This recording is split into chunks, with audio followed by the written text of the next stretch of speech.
Good afternoon, everyone, and welcome to Live at 4 on this Thursday. Charlotte Deleste in for Susan Simon, and welcome to everyone in town for the Madison reunion. A lot of people are here for that. Yeah, including CBS travel editor Peter Greenberg. He was a student here in 1967 through 70s, and he'll join us today to talk about what he remembers from those times. He has a lot of stories. Yep. But first, here's what's making news on this Thursday. We have chilling, newly released video and audio of the Didion Mill explosion. An elementary school in Arena closes for good. What caused those doors to be shut? And a U.S. Justice Department report faults FBI Director James Comey for the way he handled the Hillary Clinton email investigation. But first, let's take a look outside. Kind of a cloudy day, but not bad. No, it's actually not bad to be out there right now. Right now. It's going to get a lot worse, I think, because the heat is on, and it's going to be warming up. Karen Swanson is in the backyard weather patio. Just how hot's it going to get? It's going to get really hot. Yeah, we just had kind of a breeze come through, and I actually got a couple of goosebumps on my arms, something I probably won't have for the next few days because it is really going to be warming up tomorrow all the way through Monday with highs in the upper 80s to even into the 90s. I think the two coolest days of the bunch, if you want to call it that, will be Friday and Monday. That's when those highs will be in the upper 80s with heat index values into the 90s. There may be some strong thunderstorms on each one of those days as well. Saturday and Sunday, looking at those highs into the 90s with heat index values approaching 100 degrees at times, and we could be talking about some near record high temperatures for each one of those days. So we do have those 4 alert days in the forecast: Friday, Saturday, Sunday, and for Monday. Right now we're watching a cluster of storms that's been off to our southwest for the last several hours, and it's diving down to the southeast. So we're staying dry here across southern Wisconsin. We still have some fairly dry air in place, so those storms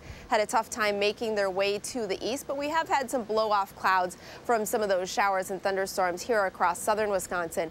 We will get into some shower and thunderstorm chances, though, as we head through tonight. I think the better chances for seeing one of those will arrive later tonight. You can see where those clouds are thickest right now, where those temperatures are in the 60s. Elsewhere, we have some 70s on the map. We're at 75 degrees here in Madison. There are some of those thicker clouds over toward Platteville from our Queen Bee Radio Skycam, and here in Madison, also seeing some clouds at this hour. Temperatures this evening will fall from the 70s down to the upper 60s by later this evening, and then those shower and thunderstorm chances develop mainly late tonight after midnight. Here's a look at our Department of Transportation camera at Todd Drive and the Beltline. Not seeing any stop traffic, but you can see some heavier congestion in both directions right now. That's looking off to the west, and we are seeing those slowdowns, especially in the eastbound direction right now on the Beltline, starting up right around Verona Road, continuing out past Fish Hatchery Road all the way to Southtown Drive. Some of those slowdowns to around 15 to about 30 miles per hour at this hour. So here's a look at some of those eastbound speeds and times on the Beltline. 28 miles per hour from Verona Road over toward John Nolan Drive. Heading out of town, looking pretty good down toward Janesville. That'll take you 28 minutes. If you're heading out to Sun Prairie, your average speed is about 32 miles per hour. So moving along. Moving along, yeah, not completely stopped, so that's the good news. That's all we can hope for this time of the day. Yeah. Karen, thank you. You're welcome.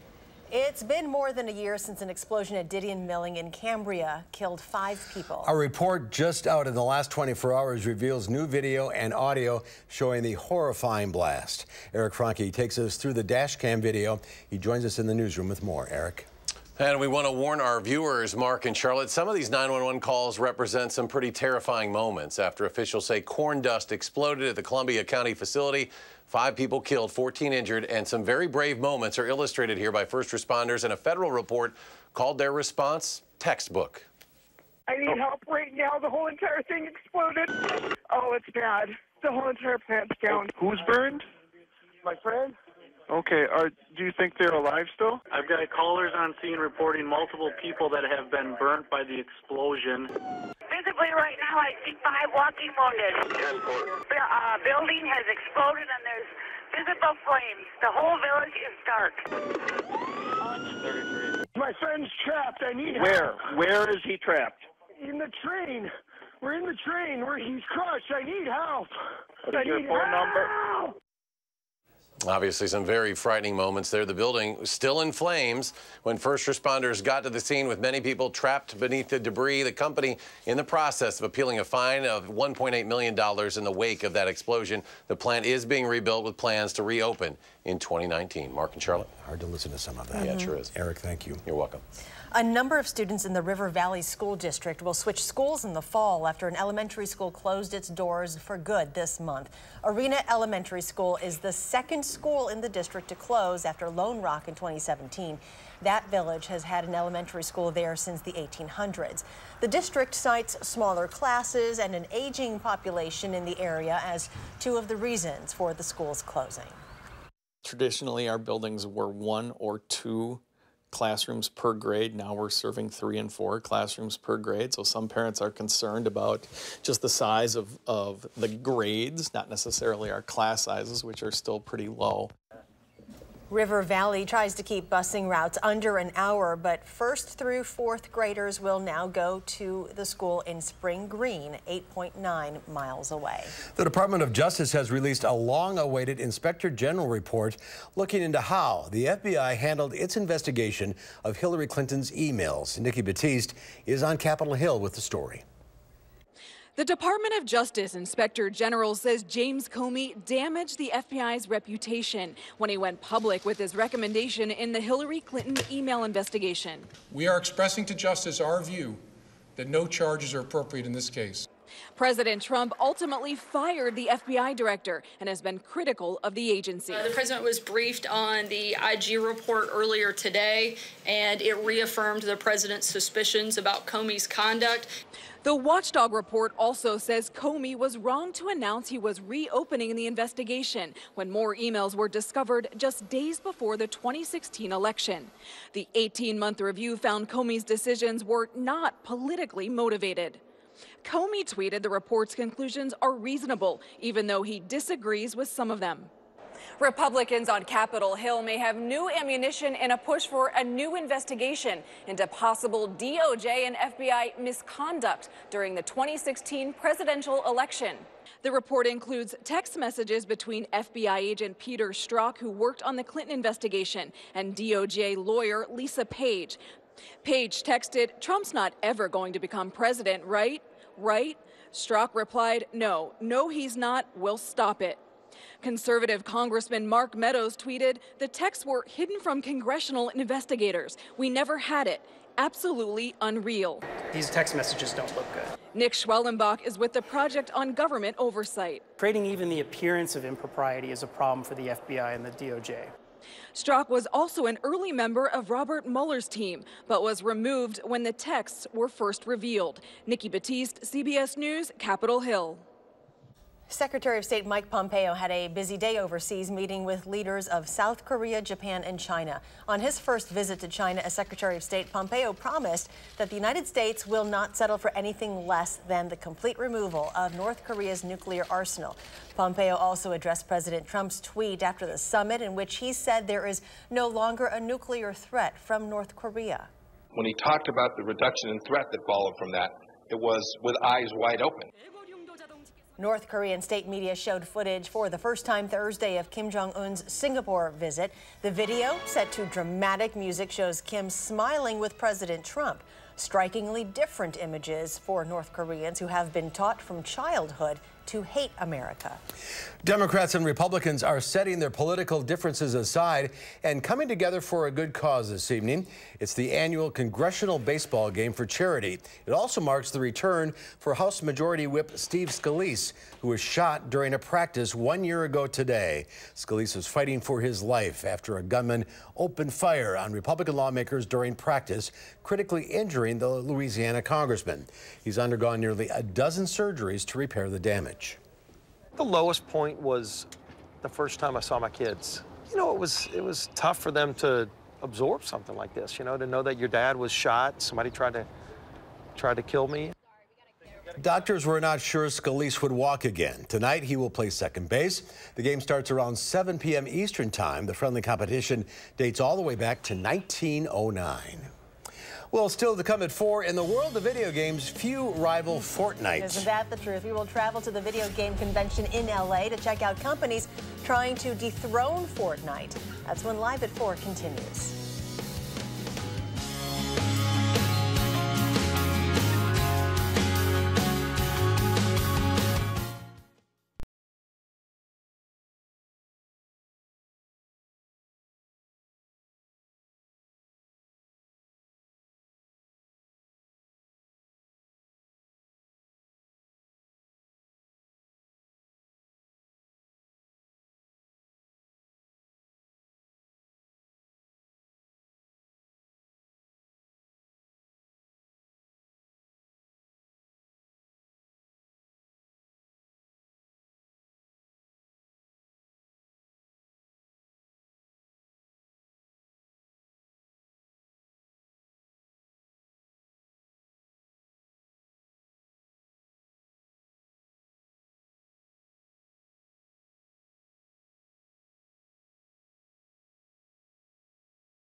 Welcome back. The Electronic Entertainment Expo, also known as E3, is taking over downtown Los Angeles this week. And the star of this year's biggest gaming event is the free Battle Royale style game Fortnite that we have been telling you about.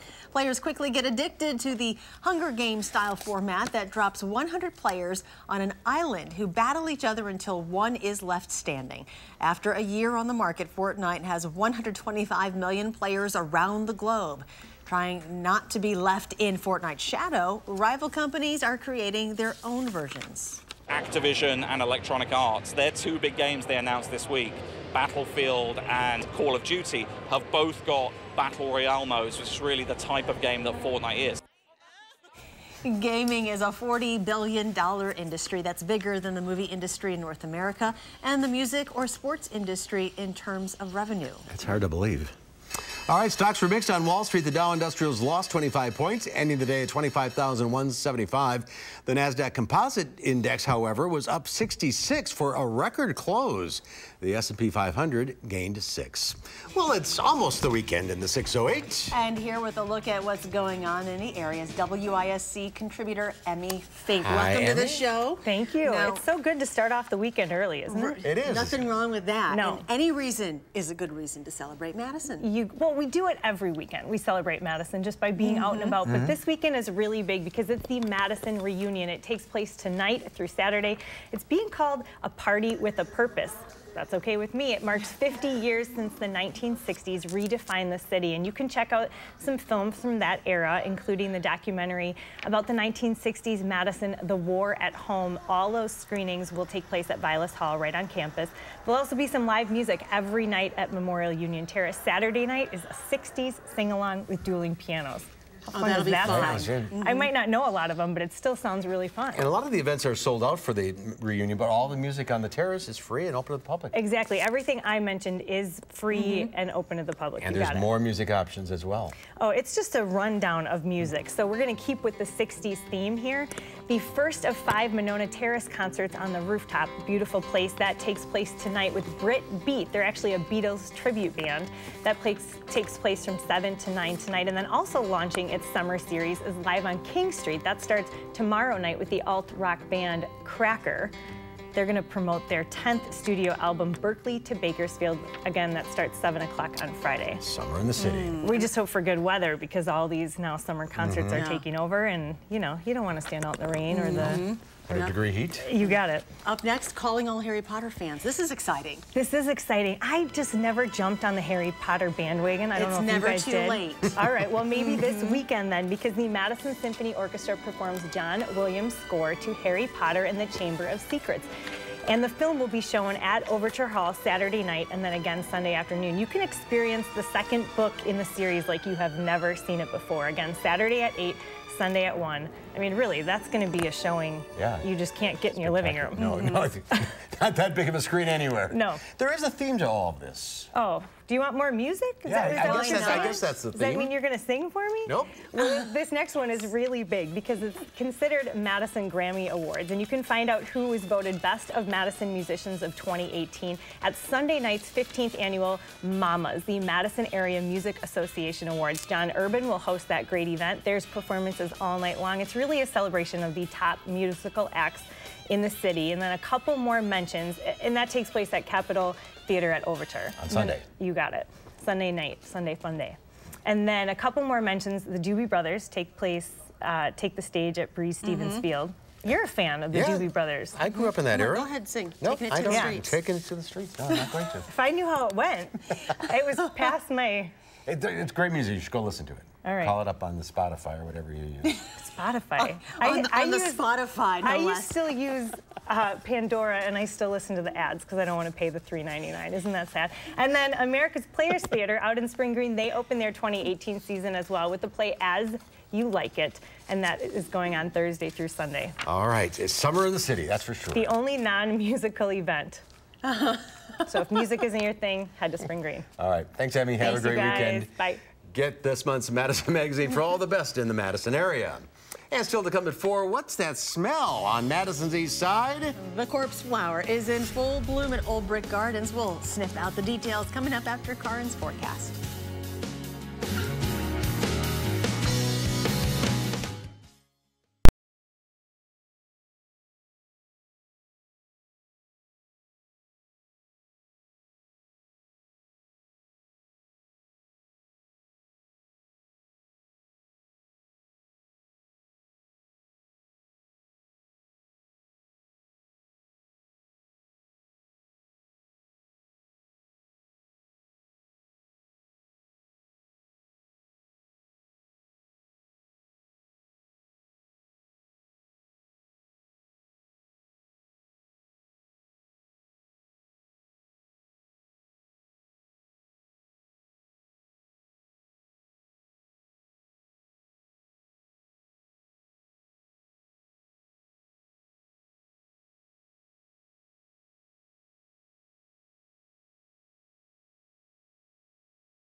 Look at this. A child in Covington, Louisiana woke up to a parking ticket on their toy motorized car.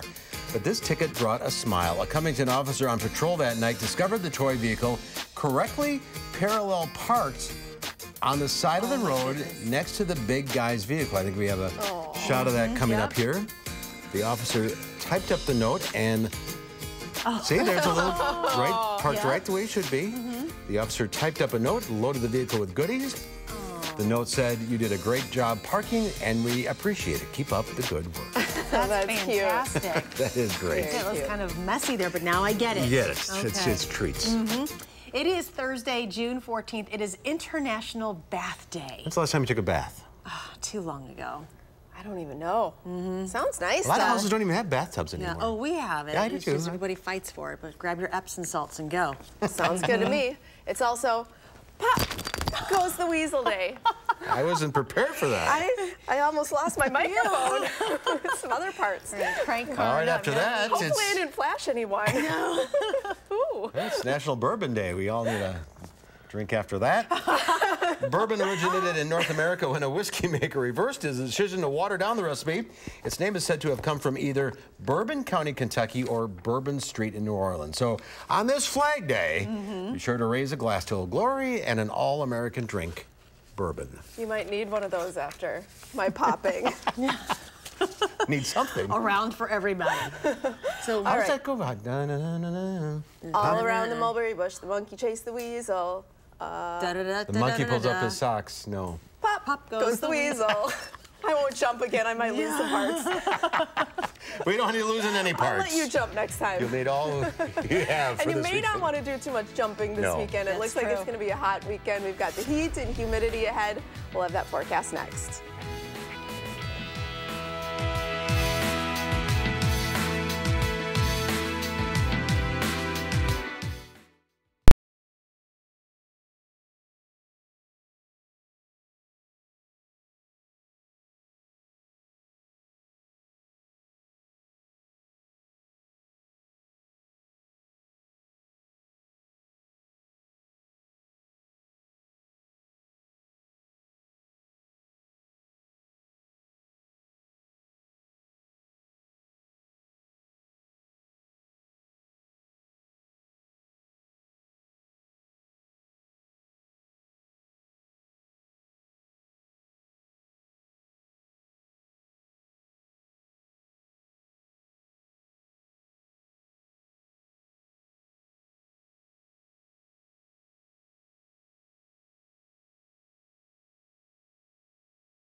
We've stayed dry today, but those showers and thunderstorms have been very close to us. You can see them just kind of skirting the far southwest corner of Wisconsin and then heading off to the southeast. We're dry right now across the southern part of the state, but we will get into some better chances of seeing a shower or a thunderstorm late tonight and then also into tomorrow. There's a warm front that's going to be lifting through the region, and that will bring us some of those shower and thunderstorm chances, but also will bring us more heat and humidity. As far as the severe weather outlook for the rest of today, that severe weather threat generally off into northern Wisconsin with that marginal risk, so an isolated chance of seeing a stronger thunderstorm. The better chances of those stronger thunderstorms will be across parts of northwestern Minnesota and back into the Dakotas. Tomorrow, that severe weather threat nudges more in our direction with that slight risk across the west central part of the state, a marginal risk here across southern Wisconsin. I think our better chances of seeing a shower or a thunderstorm tomorrow will be early in the day and then redeveloping late in the day or at night. And then eventually this entire system, the warm front will have passed us by on Saturday. The cold front will be off to our north, and that's where that severe weather threat will be for the first part of the weekend. Temperatures today, we started off in the 50s this morning, but we had a tough time rising too much this afternoon with those thicker clouds moving in from some of those showers and thunderstorms off to our west. There are some blow-off clouds that made their way across southern Wisconsin, so kind of stabilizing our temperatures today. But we are going to be climbing with those temperatures the next few days. Upper 80s tomorrow as well as Monday. In between is when we have that higher heat with some highs into the 90s. Now we are going to be close to some record high temperatures over the next few days. These record highs in the 90s, the 93, 93, 95, and 99, those are all set back in 1994. We're looking at temperatures that will be close to those values, especially for our day on Sunday, as that forecast high is 94. Time lapse today, this is from early this morning, from about 5:30 to 7:30, seeing a nice sunrise this morning.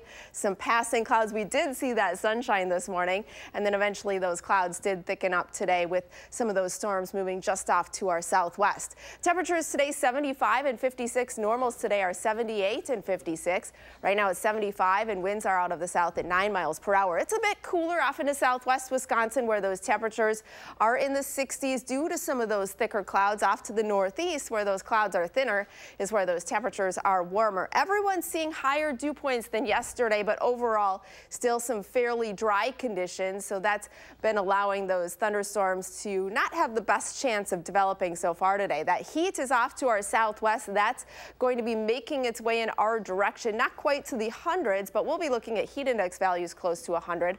So here's that warm front I was mentioning earlier in the weather segment. That's going to be passing us by as we head through the day on Saturday, or Friday rather, I should say. That brings us those shower and thunderstorm chances late tonight and early tomorrow, and then again later tomorrow and into tomorrow night. By Saturday, it looks like any showers and thunderstorms will come to an end in the morning, and then we see a mixture of some sun and clouds for the afternoon.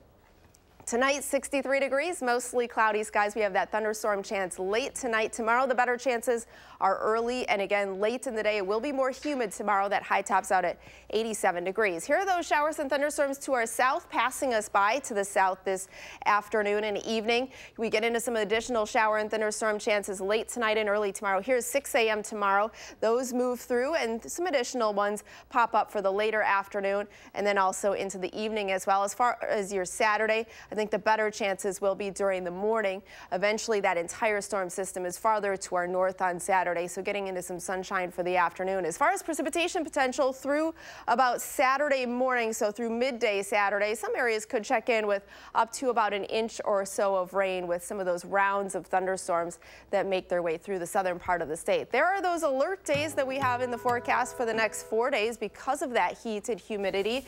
It looks like those shower and thunderstorm chances for the weekend will generally come to an end Saturday morning, then looking at some dry but hot weather the rest of the weekend. Shower and thunderstorm chances return later Monday into Tuesday as the cold front moves through. That cools us back into the upper 70s and the low 80s. I saw excessive heat warnings like south of here. Yeah, down towards Chicago, there's a heat watch for that area. So, I mean, we don't know yet what we're going to have. They've been talking about maybe some sort of advisory, but it all depends on how long you keep those heat index values high and if they stay high during the nighttime hours as well. So dangerous situation. we'll keep you posted if something's out. Be careful out there. Yeah. Thank you. Go inside and watch a very special flower blooming at Old Brick Gardens, and you can smell it from a mile away. The corpse flower, the rare plant known for its pungent smell that resembles rotten flesh, is in full bloom. The plant blooms once every 7 to 10 years for just over a day. According to Old Brick Garden workers, the plant, which has been named Maury, may be in bloom briefly tomorrow morning, but it will be best to see it today if you can. The conservatory has extended its hours until 8 o'clock tonight for the occasion. Wasn't the plant in Little House of Horrors named Maury? Is that where it came from? It looks like a Maury. Audrey. Yeah. Audrey too. Okay. But this one is a descendant of the corpse plant from the UW campus. Okay. So a seed was used. He looks like a Maury, right? Son of corpse. Check that out. Have you smelled it before? Yeah, I did a story on years ago when they one bloomed on campus. It stinks. I didn't think it was that bad. Oh, you've smelled it? I have. You have one. Yes, I You have different sniffers. I guess so. Living room, house plant. She's used to it. There's more to come. Air freshener. Dressing for work during the hot summer months can be a challenge. Oh boy, can it ever. But fashion consultant Shayna May says the key is to have fun with your summer wardrobe. She's in next with some fashion tips when Live at 4 continues. Stripes.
Overlooking the isthmus from our Edgewater Sky Cam. The Emgenia Power Plant, always a picturesque sight. Well, summer is here, but most of us still have to work. But that doesn't mean your work wardrobe can't be a little fun. Fashion consultant Shayna Mace is here with some summery work clothes ideas. Hello. Yeah, How are you? I'm good. So talking about summer work wardrobe, I feel like winter is a little easier, pants, blazer, you know, if you're more corporate. Summer can be a little tricky. It's sort of like you don't want to dress too casual, but you don't want to get too dressy. So here are just some quick, fun ideas to spice up your wardrobe a little bit, make it more fun. Lighten it up, colors? Yeah. So first one is just adding on a cute blazer, but not just any cute blazer. This one, for example, has a denim look to it, which is really fun, some frayed detail. But again, this would work year-round, which is really great about it. But it's nice and lightweight. This is from Teresaki. Also, the tweed look, super popular year-round. A lot of people associate tweed with winter and heavy and fall, and it's really a year-round fabric, and fashion bloggers are wearing them with cutoffs and pumps. I mean, really, you can wear tweed year-round if you want. So just adding a really fun statement blazer and one that you can kind of incorporate year-round is great. This is kind of a boyfriend style, but it's a nice linen blend. So super lightweight. You can dress it up and down, wear it over a dress, wear it with casual, you know, ankle pant on a casual work day. So that's rule number one is, or suggestion number one is adding a cute blazer or jacket. Number two is we're seeing so many cute blouses with a lot of fun details, a lot of sleeve details. So instead of just throwing on, you know, a t-shirt and a cardigan, for example, why not do a fun blouse with a little bit of statement? So this one has like fun detail on the sleeve, a little hard to see. And the flare is still in, right? It is, yeah, and I feel like it's been going on for a while, and it's still going to be going on from what I'm seeing. So some, you know, sleeve detail here with a little bit of eyelet flower action. So again, all of these items are from Teresaki and Chouette in Middleton. But yeah, just some fun examples, and then a little bit of embroidery and ruffle, which is also, again, a huge trend that we've seen and kind of seeing into fall still as well. And lightweight fabric, obviously. Lightweight fabric, so air conditioning especially, that's why I wanted to pick some things that had maybe a 3/4 or a long sleeve, because I get really cold when I'm working inside. So that's what's great about these pieces as well. Fight over the thermostats. Yeah, there always is. So we have an LBD. This is just a fun one because you could wear this as a casual sundress. It's a little hard to see. It's kind of a fun knit fabric with a nice ruffle detail on the bottom. But what I like about this is you could definitely wear it to work, throw, like, for example, this blazer over it, and then you could wear this on the weekend, kind of doubling your wardrobe a little bit. I'm all about stretching the wardrobe and double wearing things as much as you can. So and you can dress it up, dress it down with the accessories Yeah, that you so this choose. is more of the idea of taking a sundress that you have and dressing it up and dressing it down, or picking out a new one, for example. That one's from Teresaki. Another great fun way to do it is just a little statement pant. These are both ankle pants, and both from Chouette in Middleton, but this gingham is super popular this season. So this is more of a summertime look, I would say, the gingham, but just a fun statement pant that is a little bit more, just a little bit more interesting and fun than just a black or a solid color. And gingham's sort of a summer fabric. It is, yeah. So this would be more of a summer, so not as transitional, but this one you could make, you know, work even into fall if you wanted as well. It kind of almost has a little bit of just that fun graphic look. So a fun printed pant is I've been seeing a lot of suggestion. stripes at the stores. Yes, so stripes perennially popular. I don't think stripes will ever go out of style, but these are just some different ways to wear them. Instead of like a striped t-shirt or sweater, for example, why not get it in a cute little dress? So this one's the most casual of all the looks, just a t-shirt dress. Again, from Chouette, very cute. A little bit more fitted, which is nice. You could wear it with a platform. And we have about 30 seconds left. We really should talk about this shoe, Oh, too. yeah, for sure. So these shoes, Charlotte's coveting. loves them, so don't be surprised if she wears them. I love this heel. It's so unique. Block heel, right? So the block heel has been very, it's been very in for the last couple of seasons. It's great because it's more comfortable than a spiky stiletto heel. So consider looking at, you know, if you don't have a block heel in your wardrobe, you can find low ones that are as low as a 1/4 inch up to a 3 inch. So this is just you can handle fun, it just fine. Is it your size? It's not. Yeah, it's not. I but always know where to find things I love too. So hopefully you love those too.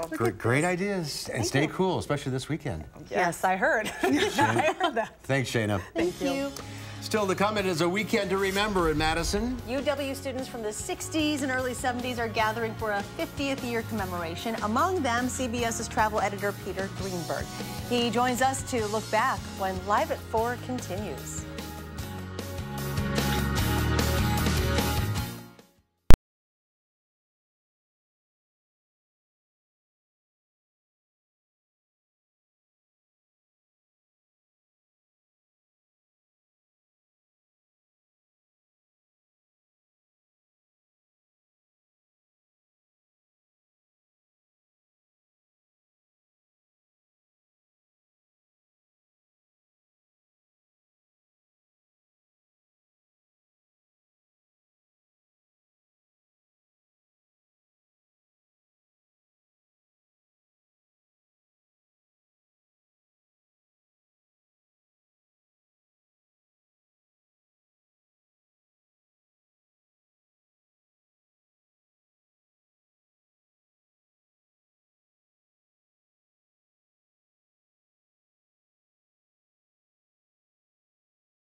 Your first alert traffic view from our Department of Transportation camera at Todd Drive in the Beltline. Well, it's looking like you may want to be avoiding the Beltline. Both directions showing that slowing. It is still moving along, but it is moving slowly in both directions right there. We aren't seeing any incidents yet, but there may be some sort of a disturbance that's causing those slowdowns, getting into some of those eastbound right around Verona Road, heading out past the Southtown Drive area. Back in that westbound direction, seeing some of those from Fish Hatchery Road past the Todd Drive exit all the way out to about Seminole Highway. So eastbound, seeing those slowdowns, especially between Verona Road and John Nolan Drive. That stretch will take you 18 minutes with an average speed of only 14 miles per hour. Back in the westbound direction, also seeing those slowdowns. Overall, a little faster through that stretch, but still seeing those slowdowns to around 31 miles per hour. That's your first alert traffic. Thanks, Karin. The Madison reunion is officially underway on the UW campus. 3 days of panel discussions and music looking back 50 years to 1968. Former students and residents from that era are converging on Madison to celebrate the spirit of the late 60s. And CBS travel editor Peter Greenberg is one of those former students, and he is back in town today joining us here on Live at 4. Peter worked for the Daily Cardinal on campus at the time. Welcome back to Madison. Well, I'm back because the statute of limitations is expired. I can come back, yeah. So 50 years later, I mean, what a time that was. People who were not here at the time don't really understand that Madison was ground zero in the anti-war movement in this country. It was the most active, most violent anti-war campus in America.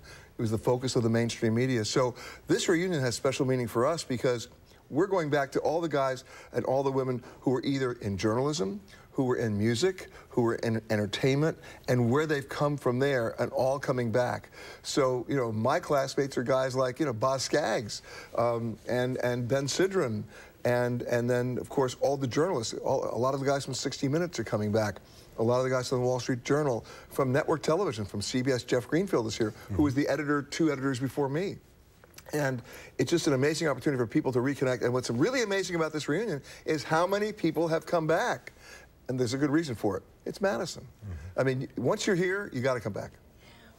You came from New York to I was an out-of-stater, yes. Manhattan. Yes. And then all of a sudden this happens. Did you realize back then the magnitude of this, or did it take you a few years after to be like, oh, wow, what just happened? I had no clue. I came here as a freshman in 1967, and then you had about 30,000 students here, and I was lost. And somebody said, well, you got to go get involved in something. I said, what should that be? Well, join a fraternity or join the Daily Cardinal. So I go down Langdon Street, I take one look at that, and I ran to the Daily Cardinal. Because they were, from past the frats. Oh, my, there were these 3 girls standing in front of their sorority house, wearing knee socks, saddle shoes, and villager outfits, singing, and holding mugs of beer in their hands, singing, Daddy wanted me to be a cap. I said, that's it, I'm going to the paper. It burned in your memory. Oh, I'll never forget it. But wait, now I get to the paper. I had no political consciousness. The day I walk into the paper was Dow Chemical. That was the Dow. That was the first day. The day. And 165 people in the hospital. A lot of people got arrested. Paul Soglin that day also got taken out. And that was the first kind of story I started writing for the Cardinal. And from that moment on, that's my life. I owe my entire career to the Cardinal, to the University of Wisconsin. What were those days like writing for that newspaper? We were the paper of record. We were. We were the focal point of mainstream media in America. It came to us first. We were 32 pages sometimes every day. Linotype, by the way. Hot type, not the way it is now. And we would actually be on the front lines, not just in terms of our stories here, but in terms of the national thought process. So that's how I got hired by Newsweek. They wanted to know what the Cardinal was thinking. They hired me. And next thing you know, I'm writing cover stories at the age of 20 from Madison. For Newsweek magazine. For Newsweek magazine, yeah. If I were to bring my 9-year-old to you to describe what it was like back then in '68 versus the political stuff that's happening these days, the differences, how would you describe that to him? Well, we've almost come full circle, especially here in Madison, because the conversation has continued. It didn't go away. The values are still here. The principles are still here. The issues are still here. But if you were to bring your 9-year-old to me, the first thing I would do is show her a movie called The War at Home, which was nominated for an Academy Award. It was 1 year in the life of Madison, Wisconsin, from 1969 through the bombing of the Army Math Research Center in 1970. And for anybody watching who thinks that the bombing was of Sterling Hall or the physics building, No, it was the Army Math Research Center, which was a target of every demonstration that we had for over a year and a half. And so when that was blown up, there wasn't a kid on this campus who was surprised to see that it had been blown up. This reunion is not a time to celebrate, but more commemorate. Correct. You're going to see a lot of old faces, familiar faces, let me rephrase that. Oh, thanks a lot. A lot of familiar faces the next couple of days. Yes, on behalf of the AARP, I'd like to thank you. I'm a member too, Peter, don't worry. A lot of memories are going to be shared. Yes, and a lot of the memories are very fresh in our minds. I mean, it's not like, do you remember when? No, we all remember when, because it was a first for all of us. Everything we did was a first. And we never forget that, you know. First time I was hit with, with a tear gas grenade. The first time I got beaten over the head with a billy club. The first time somebody published my story. The first time somebody read it. How about that? I mean, those are the things you remember because those had consequences. I remember when Nixon bombed Cambodia and Kent State happened right after that, and Madison was blowing up. We were so political back then that when the fire department went on strike, because they wanted better wages, the kids went on strike with the fire department. They marched with them because we hated the cops. That night, they torched a Kroger's on the corner of Johnson and University, or Gorham and University. And the building, and everybody hated that store because it had the worst produce, they treated the kids the worst, the prices were marked up. And somebody during that riot went through a skylight, torched the whole store. Now we're all out there. Everybody's playing Volunteers of America and singing and crazy. And here comes the fire department. I'll never forget this. The fire department shows up. The building is fully involved in flames. And they get out of the truck, and one guy says to the other guy, "You see a fire?" "I don't see a fire." They were telling the kids, this one's on us. I mean, this is what Madison was all about. I mean, everybody had a position, and they basically said it.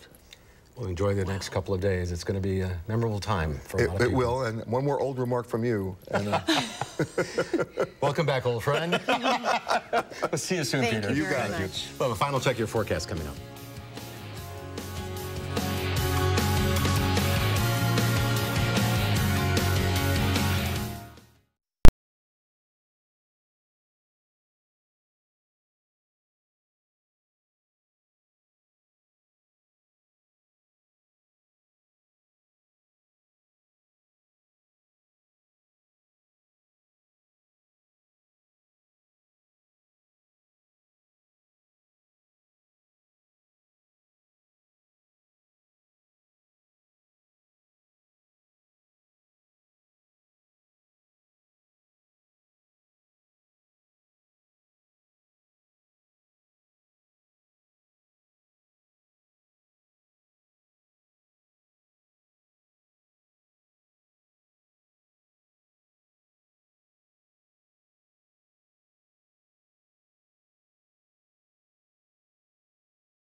So enjoy the relative mild weather for now. We still have some nice weather yet this evening. We do have temperatures that will be falling to the upper 60s. There is a chance of showers and thunderstorms developing. I think the better chances will be late tonight into early tomorrow, then perhaps another chance later tomorrow into tomorrow night. Highs up into the upper 80s tomorrow. And then the weekend. And then the heat for the weekend, 90s. Okay, and we do have some news to share with all of you. I know this makes me nervous talking about this, but this is something you guys have known for a while now, but we want to share this with our viewers because we have a lot of loyal viewers out there, and I'm going to be leaving Channel 3 at the end of the month. So in 2 weeks from today will be your last day. You've been here. I'm just emotional about it because I've been here for so long. 15 years? This has been my family and my home. We've so all grown up together. This will always be your family and your home. But you're staying in town. I am. This is going to be a great thing for my family. I'm taking a job. I'm going to be doing marketing and communications for the Clean Lakes Alliance. I'll also be doing some forecasting for them. And we're still tapping you to come back here on occasion. Yeah, Gary is working with me to maybe come in and fill in from time to time, but it's a great organization. It is. It's a great organization. I feel really comfortable with the people there and with what I'll be doing there. I'm really excited about learning a lot there. But I think this is going to be great. You know, I'll be able to be home with my family in the evenings and on the weekends. And I have a husband who travels sometimes weeks at a time for his job. So I think it's going to make my whole family dynamic better, and that's what I'm looking for. Family is the most important thing, and I'm really you need to make trying to life walk a little that bit walk easier for everybody. Right. Nothing wrong with that. So I get emotional talking about it okay. just because it's a big change. You know, this is what I went to school for, but I feel good about it. We got you for 2 more weeks. 2 weeks. Yes. All right. So I can pop goes the weasel anytime. Right. We're going to do it every day now for 2 weeks. All right, Karen. We got 2 weeks. Yes. All right. Thank you. Okay. We'll be right back.